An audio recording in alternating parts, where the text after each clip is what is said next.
Do I have Hello, to? everybody, and welcome to a special edition of Perfectly Frank Conversations. I'm your host, Frank Clark, and my special guest today is Doug O'Brien. Hello, Doug. Hi. Nice to see you. Thank you. So we're hoping to have Doug's partner on, Iris Scott, and they work together in teaching and doing something called havening. We're going to learn a lot more about that. Ira may be able to join us or may not. He's having some technical challenges. So, Doug, you and I have known each other for, I don't know, about 25 years, I guess, right? Yeah. Long time.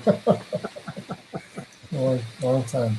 So, and I've learned a tremendous amount from you through the years. Have done many of your trainings in Ericksonian hypnosis and NLP. I've helped facilitate with the trainings and, your stories from the outside in. We were discussing a little bit earlier, but havening is something that has sort of like, just grabbed you, and you've just, really jumped on board with havening as like the next big thing in I'd say emotional well-being strategy. So I'm eager to learn more from you about what it is. We've talked briefly about it, but I'm excited to learn more about what it is, how it differs from NLP or Ericksonian hypnosis, and how it's kind of like additive to that work as well. Sounds great. Can I ask you a question logistically before we start? Absolutely. How much time do we have? I've got probably about an hour and 15 or so. Wow, that's plenty. How much time do you have? I was thinking all night, but I was just thinking with 15, 20 minutes, but that's fine. You can go as long as you like. Okay, yeah, typically I do these shows about an hour because the conversation tends to get going, and then all of a sudden an hour like zips by like that. Okay, let's get started then. So havening. It is an amazing thing. It has nothing at all like NLP or Ericksonian hypnosis. It is much more like EFT, if you're familiar with that. Oh, yeah, EFT, the tapping. The tapping, freedom technique. That's the one. Emotional freedom technique is, in fact, where havening originated. Oh, interesting. Because Dr. Ronald Rudin, he's a physician in New York City, he's a general practice MD.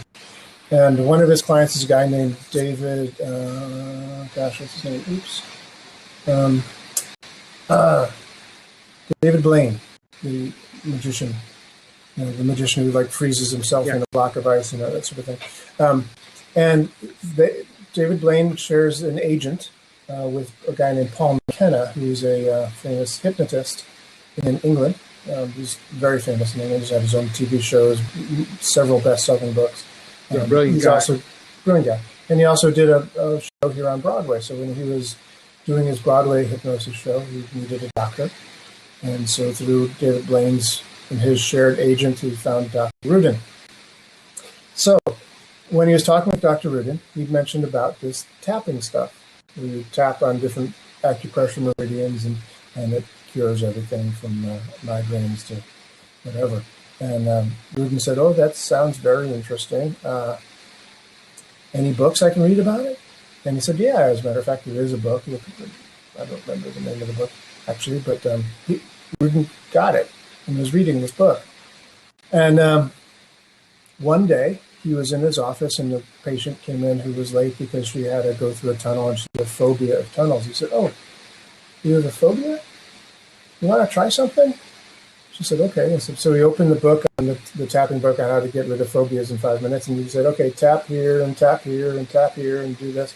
And the phobia went away. And he said, "Okay, this is interesting." So throughout the day, anytime that anybody came into his office, he said, "Oh, by the way, do you have a phobia of anything?" And so he did it like 5 more times throughout the day. And it worked every single time. Every single time it went away. So he said, "Okay, something is going on around here." And it's not, I don't think, acupressure meridians, because these aren't actually necessarily acupressure meridians, but nevertheless, we're getting results. So this is a doctor, he's a Western doctor who is also a PhD in organic chemistry.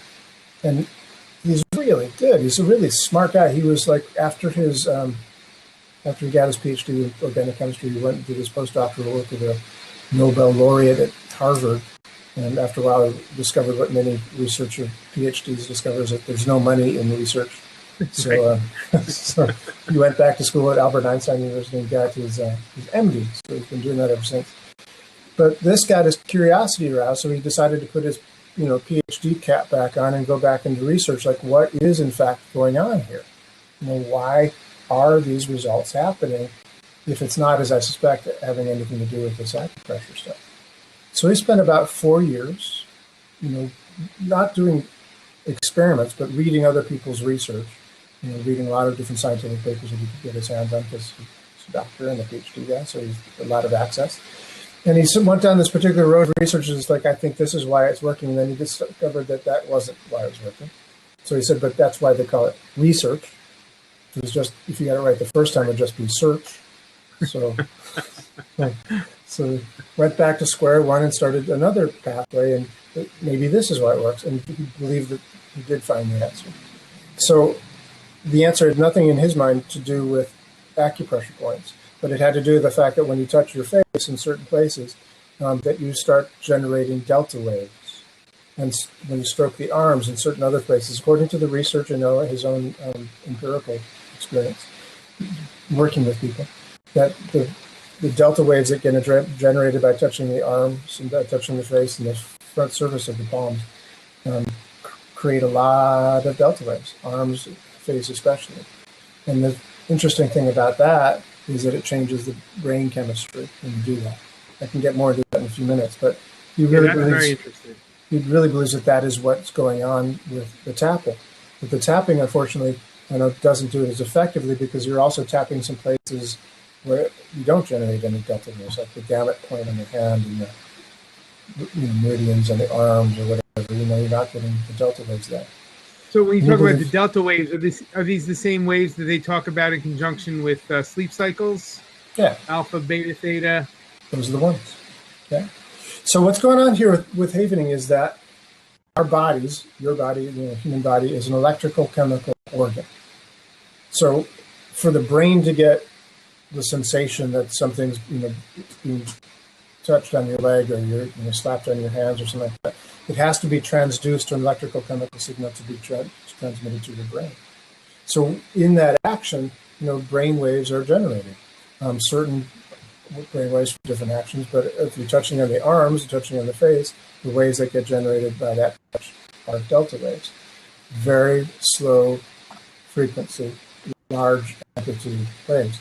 So that means that different things happen in the brain when that happens. Now, this chief difference, the thing where havening has the biggest bang for the buck, and if you will, where it all started, is in the area of traumas. In fact, the first thing that havening ever approached, worked with was traumas and phobias.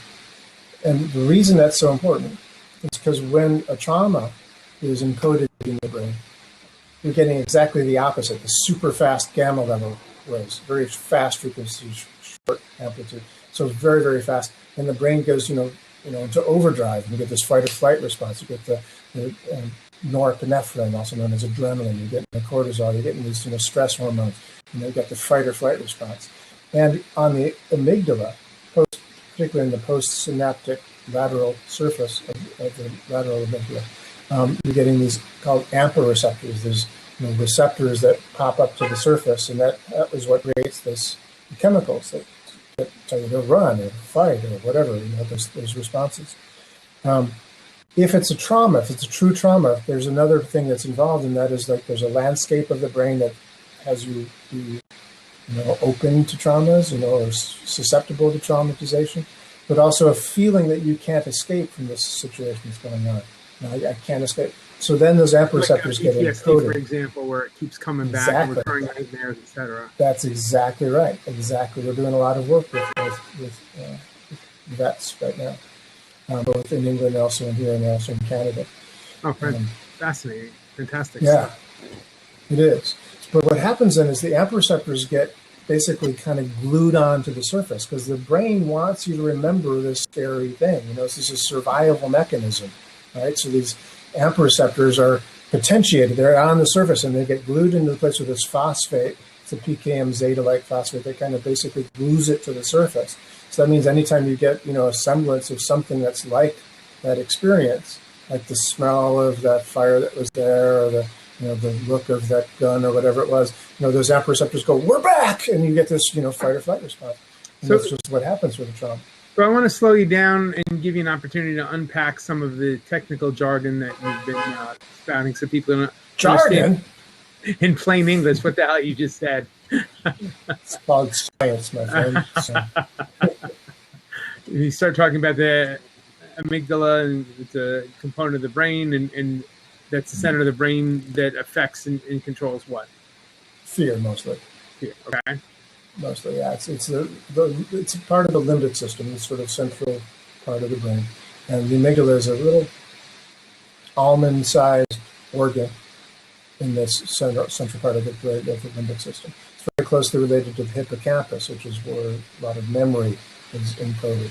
So between the two of them, they're encoding a lot of memories on this surface of the amygdala, so that you always remember. I don't hear you, Frank. I don't. Frank, can you hear me?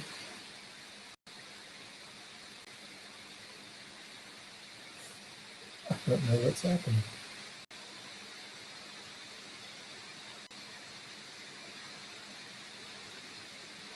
Frank, can you hear me, Frank?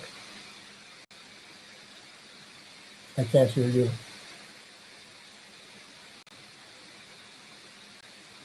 Frank just went away. All alone. I'm feeling traumatized. What's happening?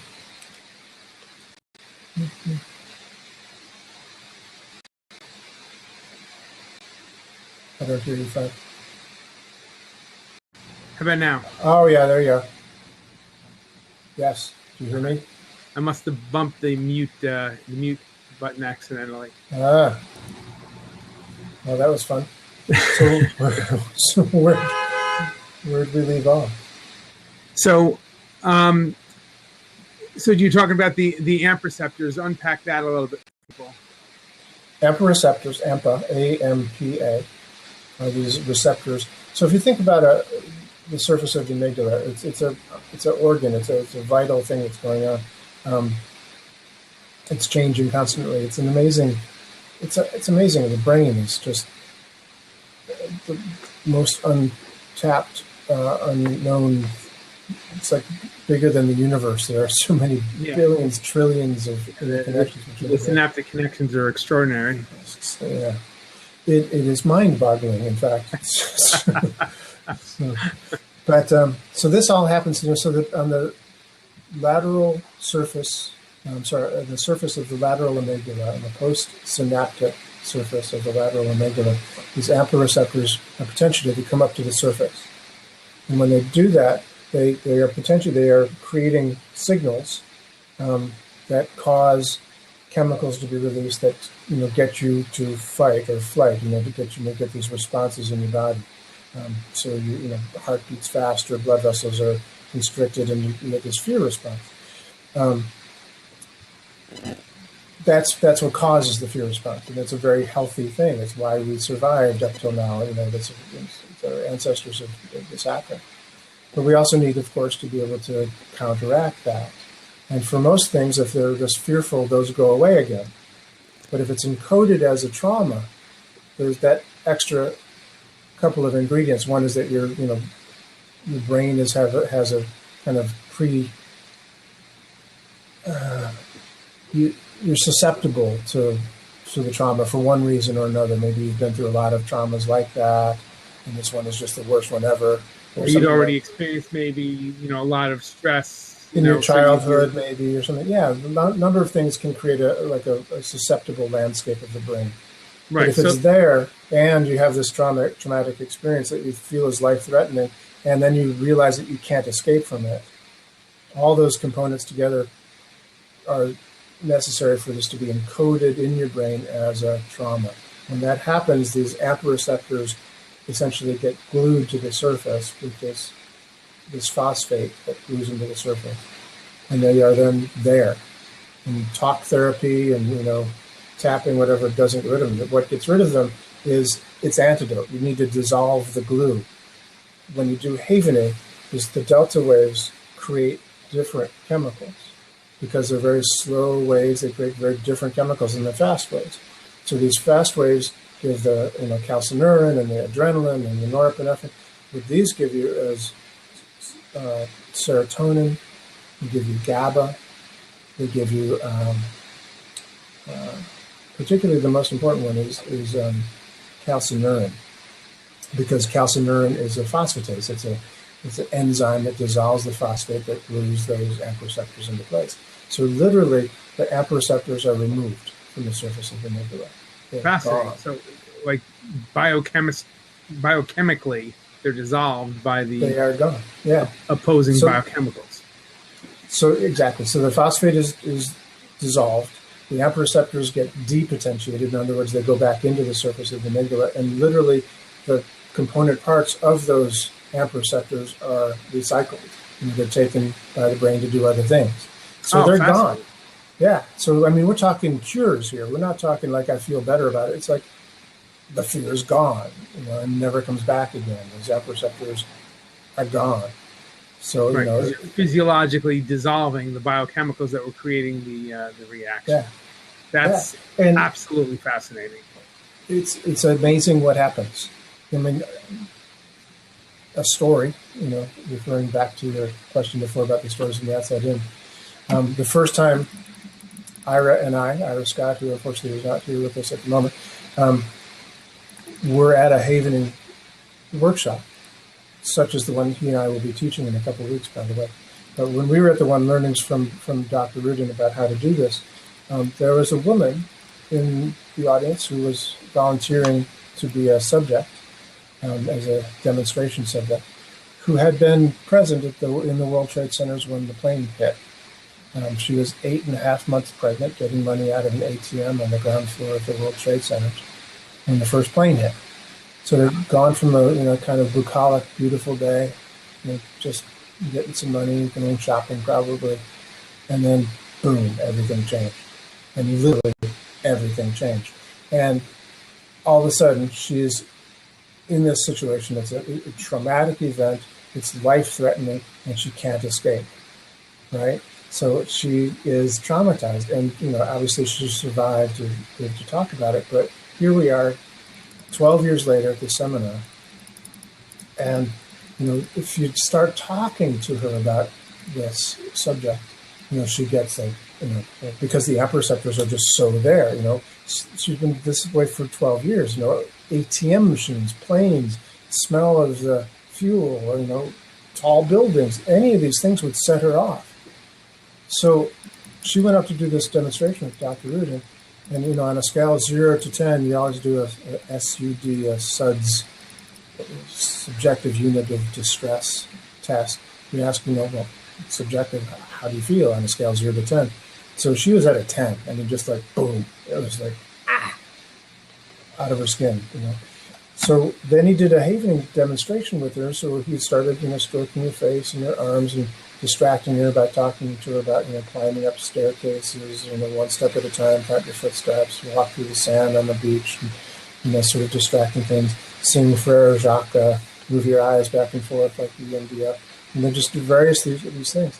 About, I'd say, 15 minutes, maybe 20, the fear was down to 0. On a scale of 0 to 10, down to 0. And later, it was fascinating because from an NLP perspective, you appreciate this. When she talked about it, instead of like, I'm at the ATM and the plane hits and I'm surrounded, first person, associated description. After the Havening, she was like, yeah, it was a really bad day. I had been at the ATM and I was, now she's talking past tense. Right. With no feeling, no emotion, flying up. Just talking about it as if reporting something that happened a long time ago, which was not the way it was 10 minutes earlier. So it was a very dramatic change in a very short period of time. And the next day, she came back to the seminar. So she was like taking the whole seminar in addition to being a volunteer. And during Rudin's slideshow, just coincidentally, he was showing pictures of things that could be traumatic experiences. He had some slides of 9/11. And everyone in the room was going like, oh, God, what's going to happen with this woman? And she was just like, you know, I think everybody else was more traumatized than she was at that point in time. Right, right. So it's pretty cool. Wow, that's incredible. Yeah, and that's standard. This is how this stuff works. This is how it works. It works like pretty much every time. I've almost never had it not work. Wow. So you mentioned you're doing a training in it coming up. Tell us a little bit more about the training. How long is the training? Where's the training being held? What's that all about? Well, it's interesting because I've been doing NLP and hypnosis for a long time, as you know. Yes. I've been an NLP trainer for 22 years officially. I've been doing trainings a lot longer than that, but I got my official certification as a trainer 22 years ago. I've been doing this a long time. I've been doing hypnosis even longer. But I'll tell you something, between you and me, it's not good what the NLP community and the hypnosis community have done. There's virtually no real accredited body for NLP or hypnosis that's standardized. So, for instance, you could go to really good training like the one that I attempt to put on, 6-day training, whatever, to get certified in hypnosis, where you're really learning some skills and practicing. But you can also get certified in a day or two just by showing up. There's no testing involved. If you just show up to the seminar, you can even get certified in hypnosis online. Just by basically filling out a form and sending in some money, and you can get a certification. That's crazy. It is. And NLP is not much better. You can get certified in 4 days, 5 days from some of these places. I teach at least a 14-day training where, we really try to get some things done, but you can get certified, get a piece of paper that says I'm certified in a very short period of time. Havening is really attempting to not do that. The Havening folks are really, to their credit, I think, really attempting to keep this good standard. So the 2-day training, you'll learn everything you need to know about Havening. It's a relatively simple thing to do. There's some fine points you really need to take the course. But it's not that hard really to actually physically do the process. You can learn that in 2 days. But then you've got to learn the science, all that jargon you're talking about. That's real science. And you need to know it as a Havening practitioner. So there's a test you've got to take. It's only 50 questions, but it's still 50 questions of, scientific nature that you need to be able to answer. So there's that. You also have to do 30 case studies. So write up studies of 30 times you've done a Havening session with somebody, what you did, what the outcome was, etc. You've got to send 2 videos of yourself working with another person to your Havening trainer. You've got to take an ethics test. There's a variety of things you've got to do in order to really qualify to be certified as a Havening practitioner, Havening techniques practitioner. But I think that's great.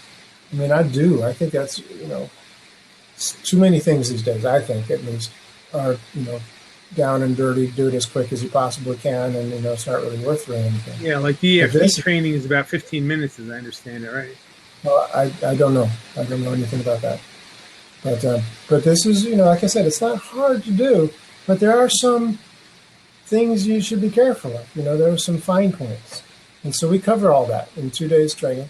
But then there's also, again, those 30 case studies, which you can do as quickly as you want to. I did it in about 2 months' time. I got certified. Maybe I could have done it faster, but that was pretty quick. Other people take 6 months. So I understand, how it would work based on your elegant scientific description in terms of in dissolving those biochemicals with the opposing biochemicals and the combination of the delta waves versus the gamma waves, etc. So that makes perfect sense for something like trauma. But what about some of the other areas that traditionally, you've seen or you have personally used hypnosis or NLP for, such as smoking cessation, weight loss, habit formation or breaking habits, such as, nail biting or bruxism, things like that? Mm-hmm. Yeah. Bruxism, did you say? Bruxism. grinding your yeah. teeth. Be sure to put that R in there. I did. We like bucksism. Bruxism. Bucksism is where you send me your bucks. I know. That's good. Yeah, there are applications besides just getting rid of phobias and traumas with havening. What's interesting about havening is that when you do the havening touch, you are flooding the brain basically with these delta waves, and it does create serotonin and these other chemicals that I was telling you about. It also repoints the chemical dopamine is also involved. It's involved in the traumatization part, but it also is involved when you do havening touch. But it's sending the dopamine to different pleasure centers, basically. So it's reinforcing a different thing. Interesting thing takes place when you go to sleep at night. As you know, your brain goes down into a deep sleep, and it's in that deep sleep your brain creates serotonin. And this is a very important chemical for what they call memory consolidation. So as an example, when I was, little personal story for a moment, I was a music major in college. My major in college was piano performance. And I spent all day practicing and taking music classes and did that for many, many years. And this one time, I was learning this Beethoven sonata that was a bear. It was just a really, really hard piece to play. But I was determined to play it. Particularly this left-hand passage was very, very difficult, and I just worked and could not get it. Until one day, I fell asleep on the practice room floor and dreamt that I could play this piece. I probably slept for an hour, and I don't know how long this dream was. I was going to be 5 minutes within that hour, but I slept hard. I was tired and just fell asleep, deep asleep, and dreamt that I could play this piece. And in my dream, it was just easy. I could play it. And then when I finally woke up and sort of said, "Oh, I really like that," and got back into practicing, it's like, "Oh my God, I can play the piece." It was just easy. It was there. That's memory consolidation. And that happens naturally in your brain. It's one of the functions of sleep. That's why we need sleep. Why not sleeping is torturous, because we need to have this function that takes place during deep sleep where the serotonin is put into your brain and you get this memory consolidation. So your brain says, this is important, this is important, this is important, let's remember this stuff. And that happens also when you do havening. Because if you think about it, what's a dream? The dream is a visualization and auditory component that happens while sleeping. So you've got this serotonin in your brain doing memory consolidation. So if you're doing havening and flooding your brain with serotonin while you're visualizing what you want to have happen in your life and saying the things that are congruent with what you're visualizing, like say, I'm successful in business, I'm successful in business, I'm successful in business. And so you visualize that and say those phrases while you're havening yourself. It's kind of like affirmations on steroids. It's remarkable what happens with folks. We call this affirmational havening. So it's a way of not just getting rid of the old things you don't want that are phobias or whatever, but it's a way of creating what you do want. So it's remarkably powerful for that as well. So it's interesting because that's sort of something or reflective of how some people do tapping as well. Yeah, there's a lot of overlap with tapping. And tapping, by the way, I will just say this about that, if you don't mind.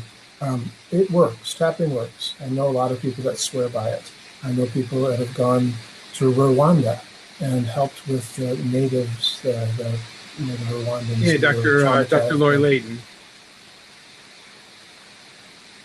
I don't know Dr. Lori Layton, but I know other people. She was in Rwanda working with the genocide victims. I met her. Doing tapping? Through tapping, yeah. I met her in Newtown when after the shooting when we were helping some folks up there. Cool. Okay. So Lori's another one, but I was a couple of people, friends of mine from Sweden, and then both Sandstrom and unfortunately Gunilla, I don't remember her last name. But wonderful people. They've written a book about their experiences there. But it works. And what's cool about tapping over there is that, they didn't need to sit and talk to people because they had no shared language, but they could show them what to do and how to do it, and it worked. And it's also relatively easy to do. So they taught the populations to teach other people in the population. So it's a very powerful thing. Yeah, which makes it obviously sustainable. Yes. What I found, by the way, for me personally, is that I didn't have great success with tapping. I was first introduced to tapping at a hypnosis seminar, and I had a headache. And somebody said, "Oh, I can fix that for you." And I said, "Okay, do it," because I don't like headaches. So I was totally open to this working. I was looking forward to it. But it didn't. In fact, tapping on the head actually made it a little worse. So I wasn't particularly You're not impressed. supposed to use a hammer. I knew that. Oh, actually, that will work. Yeah. It's kind of unfortunately permanent. It's a permanent solution to a temporary problem. Yeah, okay. So anyway, I tried it one other time for something else in a different circumstance, and neither time did it work for me. So my personal experiences with tapping was not very stellar. Yeah, and I would concur with that, because I've tried it multiple times, and I've yet to experience kind of like the breakthrough that a lot of people have spoken about, and I've done it based on training from multiple different practitioners. So, yeah. But I think part of the reason for that is that they don't really know why it's working. I know I'm probably going to get a lot of hate now for saying that, but I think that there's a thing that happens with humans, is that when you find an answer that seems to work, you stop looking for other answers because the one you got seemed to work just fine. And, so this tapping has worked, and they said, "Oh, I know why.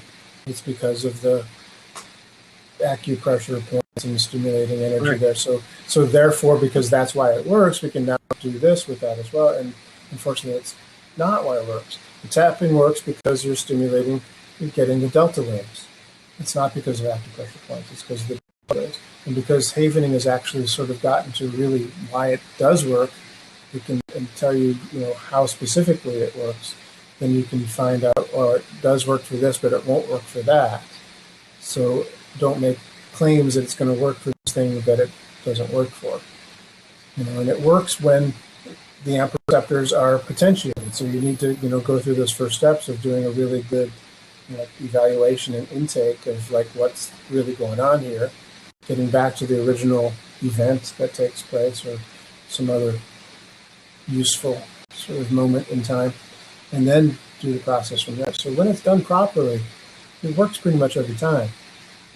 Whereas I think, as you said, tapping doesn't always work because I think people don't really keep it to what does work and what doesn't work. Right. And then you were talking about how people tend to, when they find a solution, they stop searching, but the process you're describing was sort of generalization and distortion, where people generalize that, it'll work for everything, and they distort why it works, or, they kind of modify their theories to what they want it to be, or based on some. And I have a very personal kind of reason to avoid that kind of perhaps pseudoscientific reasoning. I used to work, I don't know if you know much about this, but I know you know something about this, but I used to work with Dr. Oz at Columbia Presbyterian Hospital. You helped him co-found the Center for Complementary and Alternative Medicine at Columbia University. Something like that. It was, we called it the Complementary Care Center at Columbia Presbyterian Hospital, not the university, but they were connected for a while. I think they still are. Anyway, it eventually became the Department of Complementary Medicine at Columbia Presbyterian Hospital. And my job particularly was to hypnotize patients prior to surgery. But the reason we were there, the reason I'm not a doctor, the reason I was able to work in a hospital was that Dr. Oz wanted to find out what of these alternative, therapies would actually work in a hospital. So let's experiment, let's be open, let's find out, let's try these different things out and see what works. So we had a lot of stuff. When we started in 1994, there were a lot of things being offered. There was, acupressure, acupuncture, there was therapeutic touch, there was yoga, there was qigong, there was hypnosis. There's lots of different things being offered. The therapeutic touch one, it was in particularly interesting because it is interestingly named. There is no touch involved with therapeutic touch. You just kind of pass the hands over the body, and you bring energy to the body through that means. And it was also done by nurses, so they're the only ones that could learn. You had to be a nurse in order to learn therapeutic touch, and because they were nurses, they could even do it in the operating room. I never set foot in the operating room because I'm not a doctor or a nurse, but they were even doing it in there. So it had sort of a stamp of approval. Everybody else is wanting to be as good as therapeutic touch. We have hopes and dreams of someday being as good as therapeutic touch. But it was interesting because the nurses felt that they could, when passing the hand over the arm or whatever, that they could say, "Oh, I'm feeling a little block there, a little energy reading is picking up. I'm feeling heat or something." They could feel the difference there, and then they could bring healing energy there. Then something happened. There was a 6th grade girl who did a science fair experiment where she got one of these large cardboard boxes like a refrigerator would be delivered in, and she cut 2 holes in it so the therapeutic touch practitioner could stick their arms through the 2 holes. And she sat on the other side of the box, so she couldn't be seen by the therapeutic touch practitioner. The therapeutic touch practitioner had 2 hands, and she would flip a coin, and if it was head, she put her hand over the person's left hand. If it was tail, she put her hands over the person's right hand. So just was sitting on the other side, flipping coins, and putting your hand on one side or the other, and saying, "Okay, which one is it?" And the therapeutic touch person would say, "Oh, I can feel it's on my left hand," or they'd say, "Oh, I can feel it's on my right hand," and they would give their answers. When all was said and done, at the end of the day, they had gone through like 30 different practitioners, and they tallied up the results, and the final results were no better than chance. 50-50. Yeah, it was just like you and me guessing. Right. No better than chance, which meant that they couldn't feel the energy. Didn't mean that therapeutic touch didn't work, but this saying, this feeling, this notion that I can feel energy was disproved. And the very next day, out of the hospital. Fascinating. Gone. Even though it was getting results. It was getting results. People would go through, get patients prior to surgery or post-surgery would have have this therapeutic touch, and they'd get the relaxation response. Their blood pressure would be reduced. They'd feel better. They liked it. Their stress was reduced. They weren't scared so much. They got the results that they were looking for. Didn't matter because this scientific anomaly, this thing that said, "Wait a minute, there's no actual science behind this. Get out of here. Don't let the door hit you on the way out." Essentially throwing the baby out with the bathwater. Kind of, yeah. But that's what I love about havening, is we've got Dr. Rudin and his research saying this is why it happens. This is why it works. It's not some theory. Right, not some pseudoscience, not some new agey, BS that, people get, swept up by. It's based on real hard, biochemistry and physiological science. Yeah. And if people go to the havening.org website, they can read some of the papers that have been done, et cetera. It's there. And, more and more as we do more and more actual havening experiments, we're getting more, research based on exactly what it is that we're doing. So what are some of the results that you've experienced in your own practice with havening, and what proportion of your practice has shifted from NLP and hypnosis to havening therapy? So I'll separate those two. First of all, why don't we answer the second one first? What proportion of your practice is now havening versus NLP and Ericksonian hypnosis? Well, let me just put it this way. I don't get very many people. I get very few people who come to me for havening. So almost never does somebody come to me to say, I want some of that havening. They come to me because they have a fear, or they come to me because they want to quit smoking. Yeah. So then I do what's appropriate for that individual. It's what I've always done. I find what's best for that particular person. So, I do the coaching, I do the NLP, I do the hypnosis, I do whatever it is that's appropriate for that particular individual. because havening just flat out works so good, I do it a lot. I'd say probably 3/4, if not 4/5 of my sessions. Wow. 75, 80%. Wow. Includes havening. It doesn't necessarily mean it's exclusively havening. But when you're doing this with somebody and they're closing their eyes and they're breathing deeply and they're visualizing walking on a beach, it's very comforting, very relaxing. They get a deep relaxation response. So you just start adding little hypnotic language to that, and they're in trance in no time. Right? So I'm sure you can fully appreciate where this would be an amazingly powerful bolt on to any NLP hypnosis program you want to do. And then, of course, with the affirmational havening, how you basically would future pace in an NLP process. You do a future pacing with, affirmational havening. Again, you're adding the serotonin to this visualization. It's like I said, affirmations with steroids. It works really amazingly well. Right. So you're sort of doing the motions yourself of touching like near your shoulders and upper arms. Yeah, you can do. That's the other thing about havening, by the way. Because it does require touch. So this is the havening touch on the face. So the havening touch on the arms is basically a downward stroke from the shoulders down to the elbows. I'm getting very relaxed. Yes, I'm sure you are. It has nothing to do with the fact that it's 11:30. Yeah, and I got about 5.5 hours of sleep last night. Nothing to do with that. No, but it is very, very relaxing. So, so it's just the face and the arms, those two motions? Face, arms, and the palms of the hands. Yeah. You get a lot more bang for the buck for the face.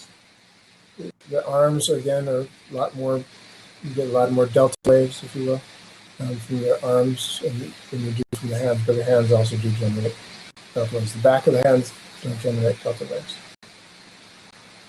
So the fronts do. So if I were to put on a hypnosis tape, let's say, or there's no tape, old habits die hard. You could. A hypnosis recording.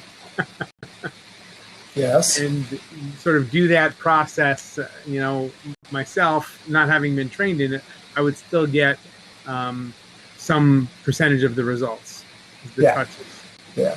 I mean, I think somebody earlier on had mentioned Paul McKenna, and that he's got a video of how to do it for yourself, and that you can do it. And, Paul almost never touches the face. I don't know what he's got, some little problem with the face, but he almost does just the arms. But you can do self-havening. You don't need me to do it to you. You can do self-havening. You can do your own arms. You can touch your own face. So you're still generating the delta waves, just like you can do self-massage. It's not quite as good as massage, getting somebody else to do it, but you can, and you have good results. Right? So you can do self-havening as well. You're still generating the delta waves. So there are videos that you can watch that show how to do it. There's on the havening.org website. There's some videos that you can see of how it's done. But the best way really is to come to a live demo.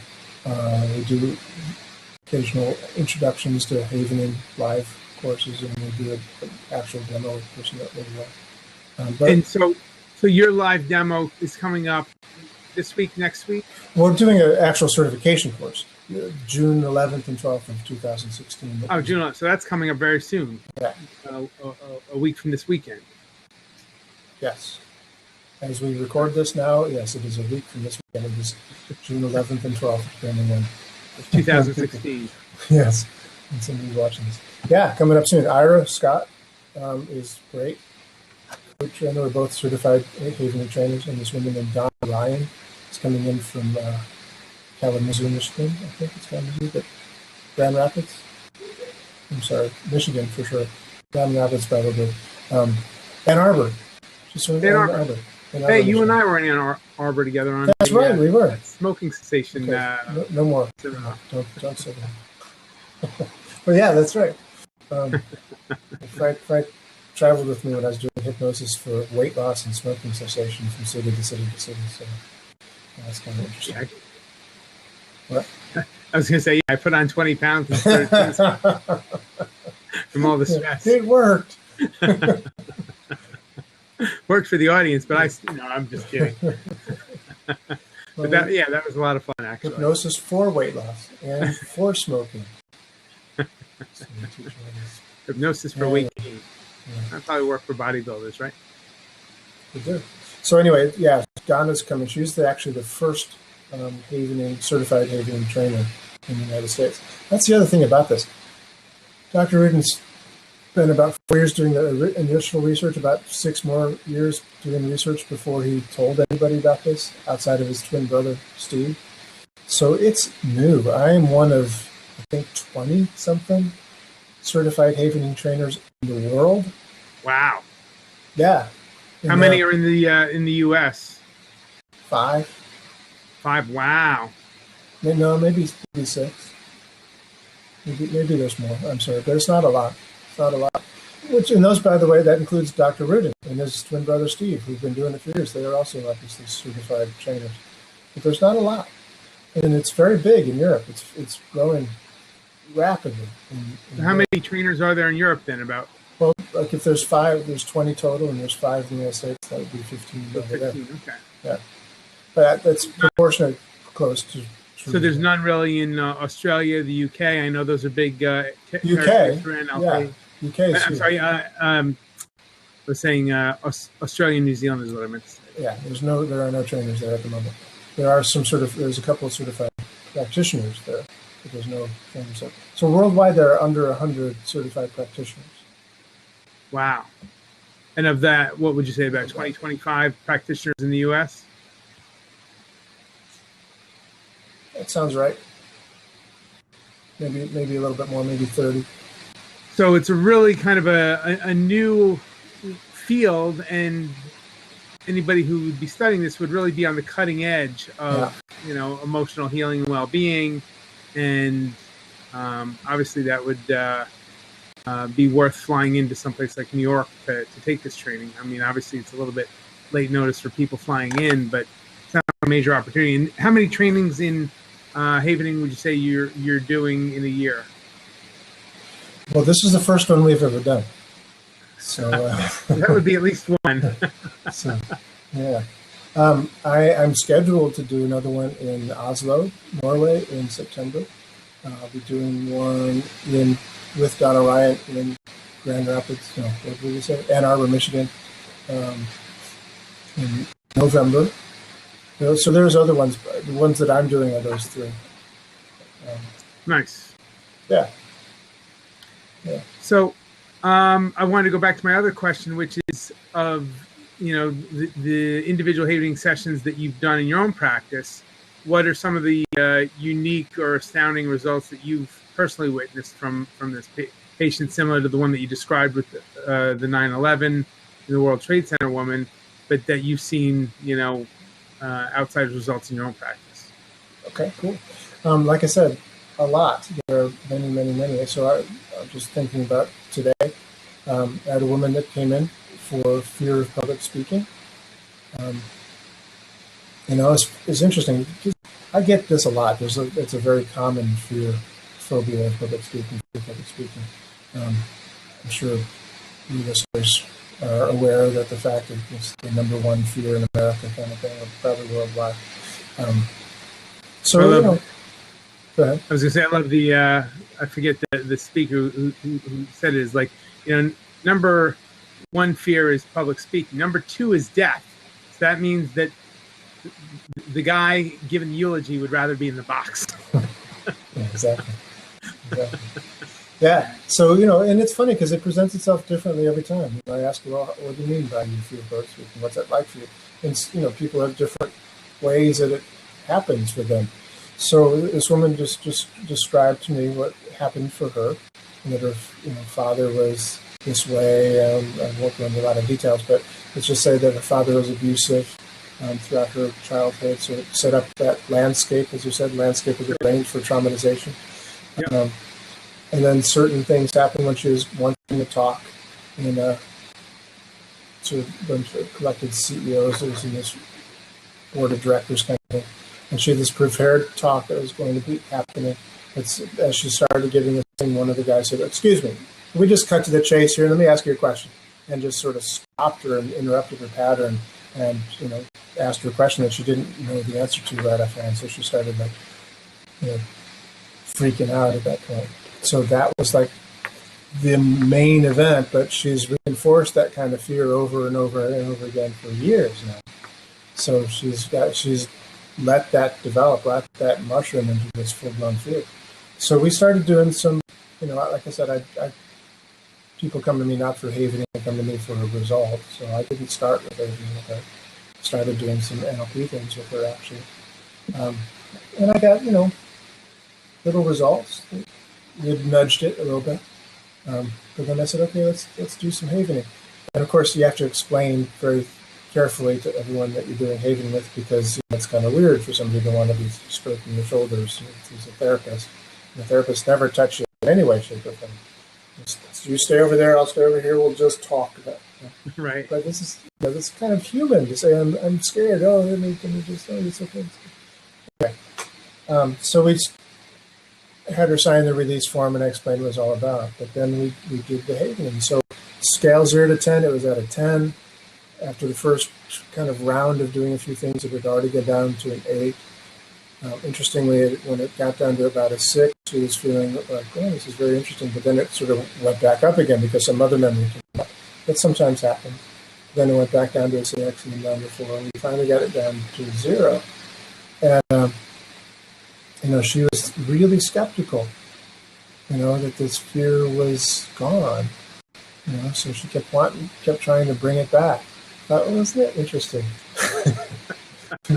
But I want my fear. No, it can't be gone. Here, what if I try this? it's really interesting. That's very familiar to me from all the NLP work. Is that you want to test the work, obviously, right? Yeah. And you want to test it, but also get them to begin to experience the failure of being able to get it back. So that it's like, okay, try and get that fear back now. Try as hard as you can to. Yeah. So and then fear. Of course I also with her, I sent her a hypnosis recording. I was about to say tape. I sent her a hypnosis recording, MP3 through Dropbox. So I'm cutting edge.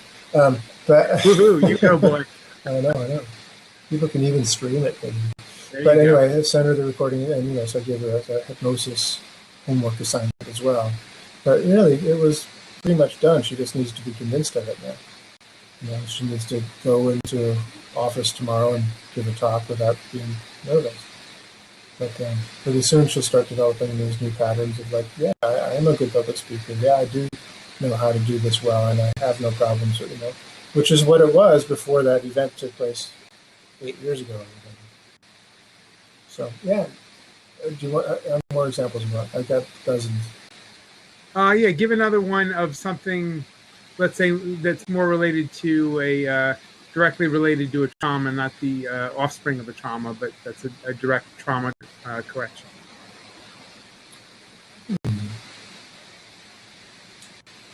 Trauma. Sorry, I'm having trouble thinking one immediately. You can make one up. I would never do that. I'll shift the question. I would never do that. How about something that's more like a habit, like weight loss or smoking cessation? Well, that's interesting, because I do a lot of work with beliefs. My book about sleight of mouth is about how beliefs are structured in the brain and how to, conversationally change beliefs. That is interesting. Quitting smoking, weight loss, have a lot to do with self-image and belief about themselves. Of course, because smoking, when you smoke, obviously you look really cool when you smoke. Right. So. Obviously. Look at me, I'm Why killing else myself with cancer. Yeah. So How cool is that? Awesome. It's so cool. People have self-image that they need to change, and it basically comes down to belief system. So, yeah, I was working with a woman. It's a coaching client. I work with coaching clients a little bit differently than I work with people that come in one-on-one. coaching clients I work with usually over time, and it's usually entrepreneurs who want to succeed in business kind of thing. And they have other attached experiences that they want to change as well. So this is a coaching client. And so with her, it didn't come up automatically, she wasn't there for weight loss, but I try to cover the whole human being when I do coaching with people. So in addition to becoming successful and stuff, she kept running up to snags that her body image and her weight kept getting into place. Like, well, I can't do that succeeding thing because I'm so heavy. I can't do that because I'm not attractive enough. Kept doing that, and then she couldn't lose weight. She couldn't go to the gym because she wasn't attractive enough already. So people look at me if I'm that fat at the gym kind of thing. So this kind of body image stuff, etc. So we havened the fear of ridicule, basically. And we went back to a time in her life when she had been ridiculed, kind of mercilessly, in high school, in grade school. And she remembered a particular time when she was, a lot of cheerleaders were around and, basketball player guys, and she was just, it was horribly demeaning. Today they do it on Facebook, of course, but back then it was done in person. Exactly. So technology, wonderful. So, instead of cyberbullying, it was just plain old bullying. And you're right. It was when this wasn't even an issue as far as she knew, but when we started talking about it, it just started coming up and coming up and coming up. And pretty soon it was like, oh, yeah, I remember that time. And she was like really upset by it. So I said, great, perfect. Let's do this now. And of course, by the way, this is over the phone. And we were Skyping. And so I said, just, do this and do this with the, on the phone. Because most of my coaching is done on the phone or in Skype. So I never laid a hand on her personally. It was all just describing how she could do it for herself. And I just guided her through it verbally. How she did the haven and touch herself. But it went down, again from this 10 level over a number of iterations of the process, finally down to a 0. Where she just felt like, wow, I have no feelings about that at all. None. Wow. And then we started doing affirmational behaving. She visualized herself, strong and powerful, and started doing affirmational behaving for that. So she has now gotten to the place where she's lost, 25 pounds, which is, significant. And if you can change your body weight by 10%, if you're overweight and you can change your body weight by 10%, there are humongous health benefits for that. Oh, absolutely. It's huge. It's really huge. Yeah, a lot of people don't know this, but just being obese creates extra inflammation in your body, and inflammation is sort of the root of every disease, from cancer to autoimmune diseases to anything like heart related. Inflammation is kind of the core, and that excess weight creates kind of like a festering inflammation. Yeah, and you don't have to lose 100 pounds. It'd be nice if you could, but you don't have to. If you lose 10% of your body weight, it changes that stuff. All that's what you've been describing, and it's a vast, wonderful health benefit from that. So she's lost 25 pounds. It's probably for her maybe 20% of her body weight. From her original body weight, the loss. So she's doing great, and she's feeling Fantastic. good. Yeah, that's awesome. Yeah. Well, and business, by the way, business is doing much better as well now because these things are together. Right, exactly. We're not just our business acumen; we are also who we are and how we feel and how our energy is and how our diet is, and all ties together. I read in the last 6 months, I'd say, Charles Duhigg's book, The Power of Habit. And one of the key things that comes out of that book for me, and it's stuff I've heard before, this stuff as well. And I know you've read a ton of books about this kind of stuff, but the concept of the keystone habit. So a keystone habit is like a small habit, and Bill O'Hanlon's book, Do One Thing Different. Mm-hmm. So it's like a small habit that you just begin, and it could be as simple as doing making your bed every day. So they found that people who, make their bed every day and make that a habit, let's say for 30 days, so it becomes ingrained, so it becomes something that you do no matter what, suddenly starting to add in other positive habits into their life spontaneously without trying to. They say, well, I've already made my bed. Why don't I make sure that I do the dishes every morning, or that I, maybe eat a little bit healthier every day. So what happens is these people, just by starting that one little habit and making it into a habit, begin to transform their whole lives as they do more of this. And what I see the parallel is when you change that one kind of, keystone behavior or belief around weight loss or self-image, then obviously other things are going to begin to either spontaneously change or become easier to change, because that obstacle, is no longer consuming so much mental and emotional energy. Yeah, well said. Yeah, exactly true. Thanks. So I want to just respect your time and the time. It's about 11:44. We've been on for a little over an hour. You were right. Time did fly by.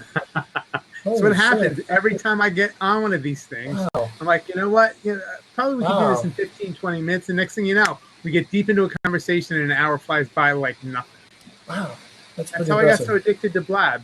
It's a fantastic platform. Cool beans. So how can people find out more about you, Doug, your website, and more about your upcoming seminar in Havening? Well, Frank, so glad you asked. We can find out more about me by Googling Doug O'Brien. That would work. There's also Doug O'Brien NYC at Twitter. But Doug O'Brien Hypnosis is one of my websites, DougO'BrienHypnosis.com. But also, because the kind of hypnosis I do is Ericksonian hypnosis, I also have a website called Ericksonian.com.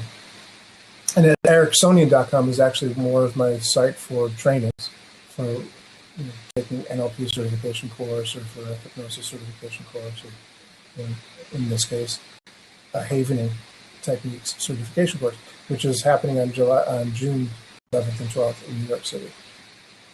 So Ericksonian.com, that's the place to go.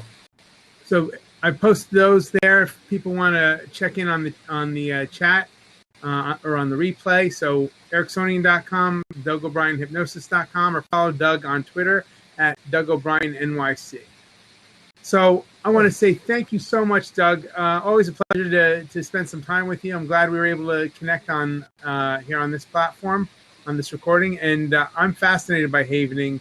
I definitely want to learn more, and I want to come in myself and do that training with you. I don't think next weekend is going to work, unfortunately. So I've got to figure something out how I can get in, because I've been talking to you about this for, 6 months or a year. It's amazing. You will not be disappointed. You should definitely do it. You of all people should definitely do it. And by the way, people can go to havening.org.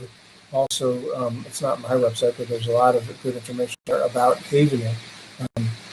Worldwide, if you want to find a Havening techniques practitioner, they're all listed there. So you can search in your area and find somebody close to you. Awesome. So I just want to say thank you again so much. Again, the show is Perfectly Frank Conversations. I'm your host, Frank Clark. Our fascinating guest today was Doug O'Brien, talking about Havening, and I'm delighted you were able to join us, and thank you so much for being here. Thanks for having me, Frank. My pleasure. Appreciate it. All right, good night, everybody. Thanks for watching. I'm going to end the recorded portion of this and say so long for now. Please join me on Wednesdays at noon for my show with Tom Martin, which is Business Lunch with Frank and Tom. And other days at noon, my show, Perfectly Frank Conversations, and those are as scheduled. So just follow me on Twitter at Frank Clark Coach. Follow me on Blab at Frank Clark Coach. You can learn more about me on my website at www.frankclark.com. Good night, everybody. We'll see you soon.